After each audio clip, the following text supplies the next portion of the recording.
오늘 함께 나눌 우리 하나님의 말씀은 시편 4편입니다. 제가 가지고 있는 구약 성경 806면에 있습니다. 시편 4편 1절부터 8절까지 말씀인데 저희들을 같이 7절과 8절 두 절만 우리 다 같이 한번 한 목소리로 한번 읽어보겠습니다. 시작. 주께서 내 마음에 두신 기쁨은 그들의 곡식과 새 포도주가 풍성할 때보다 더하니이다. 내가 평안히 눕고 자기도 하리니 나를 안전히 살게 하시는 이는 오직 여호와이시니이다. 아멘. 할렐루야. 저희들이 이제 시편에 있는 말씀을 함께 좀 나누고 있습니다. 오늘은 그 중에서 이제 시편 4편 1절부터 8절 말씀을 함께 좀 나누기를 원합니다.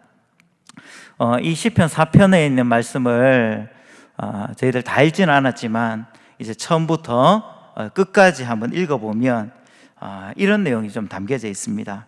바로 하나님께서 나의 간구에 정말 응답하셔서 정말 구원해 주시기를 간절히 원하는 그런 내용으로 사실 오늘 본문은 시작을 하고 있습니다.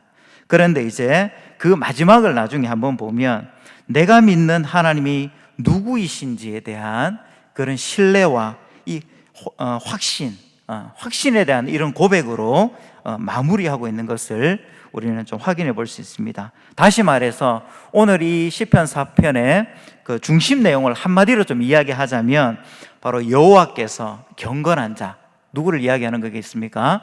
바로 성도들을 이야기하는 거죠. 바로 이 성도들을 돌보신다는 이 확신으로 가득 차 있는 바로 이 내용이 바로 이 시편 4편이라는 것을 우리는 좀 확인해 볼 수가 있습니다. 그래서 이 시인은 이 여호와를 의지하는 자들에게 세상 사람들이 누리는 것과는 비교할 수 없는 그런 기쁨을 주시고, 그리고 또 모든 상황 속에서 평안한 단잠을 주시고 그리고 안전하게 지켜주시는 분이 여호와임을 바로 확신하면서 노래하고 있다는 거죠.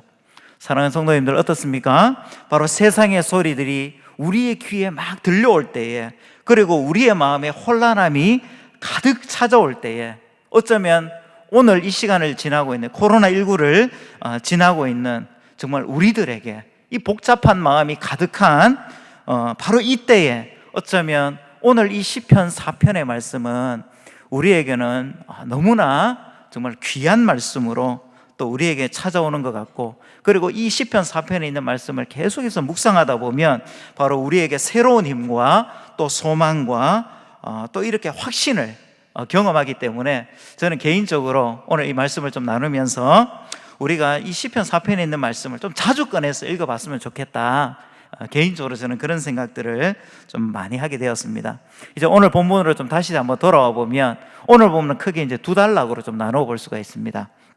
먼저 1절부터 3절까지는 앞서서 제가 말씀드린 것처럼 간구할 때에 들으시는 하나님, 그리고 또 4절부터 8절까지는 하나님을 의지하고 신뢰할 때에 누리게 되는 그런 기쁨과 확신, 그리고 평안, 이렇게 오늘 본문을 크게 두 단락으로 좀 나누어서 생각하면서 1절 말씀을 한번 보시면 이렇게 좀 시작을 하고 있습니다. 오늘 본문은 다윗이 쓴 시라고 이야기를 하면서 내 의의 하나님, 그러니까 다윗이 먼저 뭐라고 고백하고 있는가 하면 내 의의 하나님, 내가 부를 때에 응답하소서, 또 곤란 중에 나를 너그럽게 하셨사오니 내게 은혜를 베푸사 나의 기도를 들으소서. 오늘 이제 이 1절에 나오는 내용만 살펴보더라도 지금 다윗이 경험하고 있는 삶의 현장이 어떠한가 하면 지금 감사와 평안이 가득한 시간을 지나가는 것이 아니라 바로 환난과 이 고난의 시간을 보내고 있음을 우리는 충분히 추측해 볼 수가 있다는 것이죠. 그래서 우리가 어떤 주석들을 보면 이제 시편 3편과 좀 연결해서 이 압살롬의 반역을 배경으로 했던 그 일들을 다시 한번 회고하면서 쓴 시로 보기도 한다는 거죠. 어쨌든 다윗은 어려운 시간을 지금 보내고 있습니다. 그래서 간절히 기도합니다.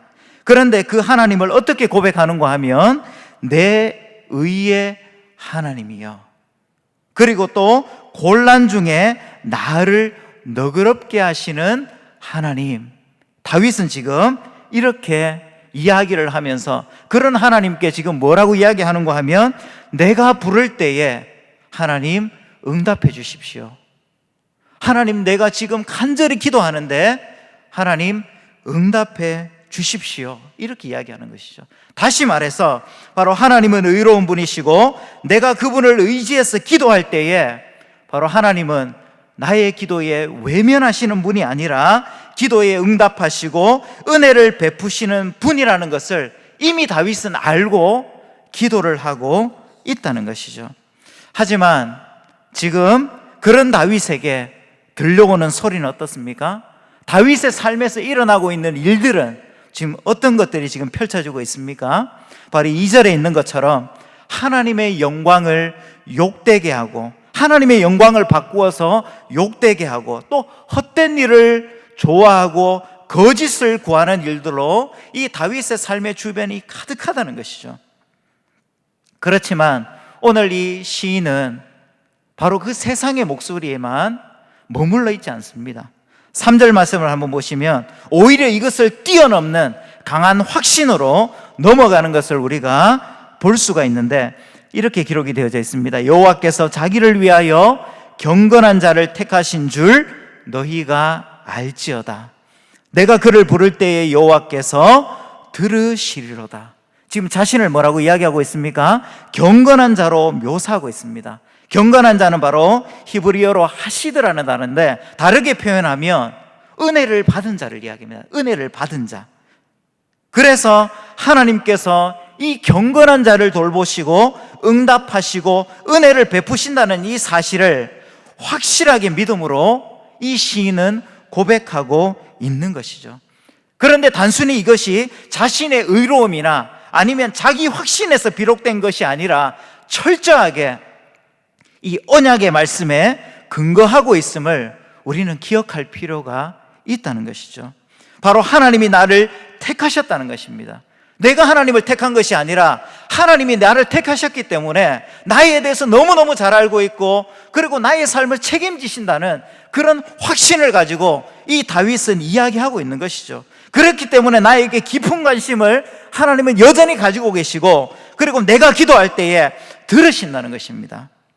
그렇기 때문에 지금 다윗은 당당하게 이야기할 수 있는 것이죠. 나의 연약한 믿음 그리고 나의 어려운 환경 여기에만 지배되어져 있는 것이 아니라 내가 바로 바라보는 하나님이 어떠한 분이신가 거기에 집중하고 있기 때문에 그런 하나님께 도우심을 간구하고 있다는 것이죠. 자, 그래서 4절과 5절, 6절에 이 시인은 계속 뭐라고 이야기하고 있습니까? 바로 4절 말씀을 보시면 너희는 떨며 범죄하지 말지어다. 자리에 누워 심중에 말하고 잠잠할지어다. 그러니까 뭐라고 이야기하고 있습니까? 일어나는 일들 그리고 대적들 때문에 떨지 마라. 그리고 자기 자신에게도 지금 누워서 이렇게 이야기하는 겁니다. 오히려 하나님 앞에 네가 바로 서 있는지를 살펴봐라. 이미 벌써 너의 주변에서 일어나고 있는 일들 하나님 다 알고 계신다. 바로 네가 여호와를 잘 경외하고 있는지 오히려 그것들을 한번 잘 살펴봐라. 그렇게 이야기하면서 5절과 6절에 의의 제사를 드리고 여호와를 의지할지어다. 그리고 6절에도 여러 사람의 말이 우리에게 선을 보일 자 누구냐 하오니 여호와의 주의 얼굴을 들어 우리에게 비추소서. 다르게 말하면 바로 사람들은 이렇게 이야기하지만 주눅들 필요가 없다는 거죠. 세상 사람들이 이렇게 이야기합니다. 하나님을 믿는다고 바로 네 삶에 달라진 게 뭐가 있냐, 그리고 또 과연 하나님께서 너의 삶을 지금 돌아보면 도와주고 계신 게 맞냐, 이렇게 이야기할지 몰라도 오히려 그 분노와 좌절 가운데 빠져 있는 것이 아니라 이 시인은 어디에 주목하고 있습니까? 바로 의의 제사를 드리고 더 힘있게 여호와를 의지할 것을 바로 도전하고 있는 것이죠. 오늘 이 다윗이 쓴 이 시편 중에 다른 곳을 한번 보면 이 51편 17절 같은 말씀을 한번 보시면, 그럼 여기서 이야기하는 의의 자산은 과연 어떤 것들을 좀 이야기할까? 좀 단적으로 좀 생각을 해보면 시편 51편 17절을 한번 좀 찾아보시면 이렇게 기록이 되어져 있습니다. 하나님께서 구하시는 제사는 상한 심령이라. 하나님이여 상하고 통회하는 마음을 주께서 멸시하지 아니하시느니라. 우리가 침상에 누워서 도저히 기도할 수 있는 힘조차 없을 때 드리는 그런 작은 신음소리까지도 하나님께서는 제사로 받으신다는 것이죠. 하나님은 다 기억하고 계신다는 겁니다.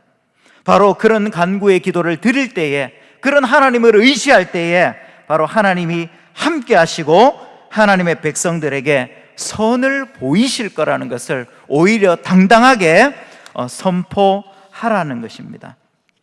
그러면서 오늘 이제 본문 마지막으로 무엇으로 오늘 본문을 마무리하고 있습니까? 하나님에 대한 신뢰와 확신, 그리고 다짐으로 마무리하고 있는 것을 우리가 함께 살펴봤는데, 우리가 읽었던 7절과 8절 말씀을 우리 한 번 더 한번 읽어보도록 하겠습니다. 시작. 주께서 내 마음에 두신 기쁨은 풍성할 때보다 더하니이다. 내가 평안히 눕고 자기도 하리니 나를 안전히 살게 하시는 이는 오직 여호와이시니이다. 아멘. 오늘 제 설교 제목을 이렇게 한번 붙여보았습니다. 기쁨과 평안의 근원은 바로 오직 여호와. 저 오늘 이 말씀을 며칠 전부터 계속해서 좀 묵상을 하면서 계속해서 정말 이 말씀이 제 마음에 너무너무 은혜가 많이 되는 거예요. 그래서 저녁에 누워서 이제 잠자리 들 때마다 이 7절 8절 말씀을 계속해서 제가 묵상을 했어요. 하나님, 참 그렇습니다. 세상에서 우리가 얻을 수 있는 기쁨들이 많이 있지만 진짜 하나님께서 주시는 그런 기쁨은 세상에서 주는 그런 기쁨들과는 비교할 수가 없습니다. 여전히 누워서 저에게 많은 생각들이 제 마음속에 찾아오지만 바로 저를 평안히 눕고 또 이렇게 잠을 잘 수 있도록, 그리고 나를 안전하게 또 거하게 하시고 인도하시는 분은 바로 오직 여호와 하나님이십니다. 이렇게 이 말씀을 묵상하고 잠을 딱 드니까 잠이 너무 잘 오는 거예요. 그래서 참 어떻게 보면 우리가 잘 먹고 잘 자고 또 우리 일상을 이렇게 평범하게 건강하게 잘 살아갈 수 있는 그 자체가 우리에게는 참 이렇게 너무나 큰 은혜가 아닐까.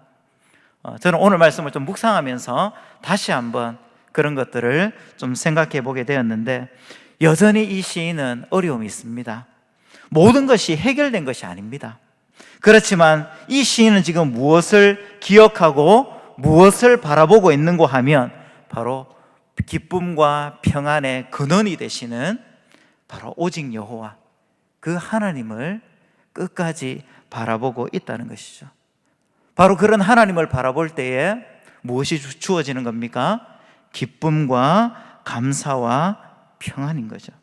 눈에 보이는 것만 바라보면 우리는 쉽게 잠자리에 들 수가 없지 않습니까? 생각에 꼬리를 계속해서 이렇게 물다 보면 저녁에 밤늦게 뒤척거리기도 하고, 우리는 그런 염려 번민에 사로잡힐 때가 많이 있지만 그때에 바로 여호와 하나님이 어떤 분이신가를 바로 기억해 보는 것이죠.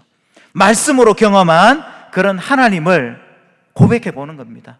하나님, 제가 정확하게는 기억이 나지 않지만 제가 지금까지 살면서 신앙생활을 하면서 경험한 하나님은 바로 그런 하나님입니다.